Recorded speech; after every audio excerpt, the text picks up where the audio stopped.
সকালকের খাওয়া কমপ্লিট করে রেডি হতে হতে ভর দুপুরবেলা বেরিয়ে পড়লাম। কোথায় যাচ্ছিলাম তোমরা যদি জানতে চাও তাহলে ফার্স্ট থেকে লাস্ট পর্যন্ত দেখতে থাকো ভিডিওটা। Hello guys, welcome back to my channel. কেমন আছে সবাই? তোমাদের ভালোবাসা আমি তো অনেক ভালো আছি। তোমরা যারা আমাকে না চেনো তাদেরকে বলছি আমি বিভা, আর যারা চেনো তারা তো আমার রোজ ভিডিও দেখো। আমি আর আমার মা বেরিয়ে পড়েছিলাম ব্রাইড সাজানোর উদ্দেশ্যে, মানে রিসেপশন ব্রাইড আর একটা পার্টি মেকআপ।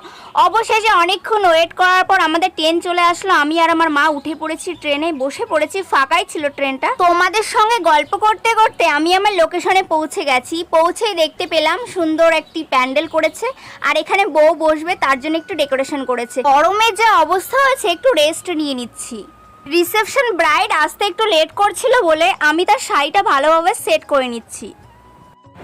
সো দেখো গাইস, আমার ব্রাইডের শাড়ি দারুণ একটা কালার, কিন্তু দেখো দারুণ কালার কিন্তু।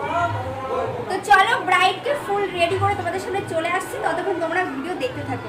চলো, ব্রাইড এসে হাজির হয়েছে, এবার চটপট রেডি করে তোমাদের সামনে চলে এসেছে। দেখো কেমন লাগছে অবশ্যই কিন্তু আমাকে কমেন্ট করে জানিও।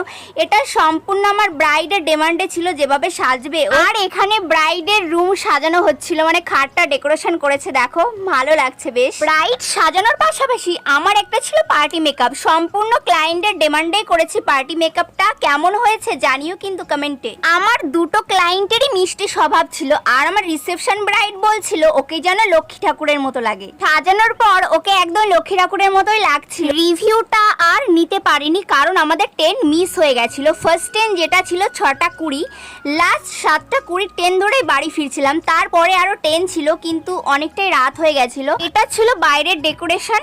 কিছুক্ষণ ওয়েট করার পর আমাদের ট্রেন চলে এসেছে, এখন আমরা ট্রেনে উঠে পড়বো। তো বন্ধুরা, ভিডিও ভালো লাগলে অবশ্যই আমাকে সাপোর্ট করো।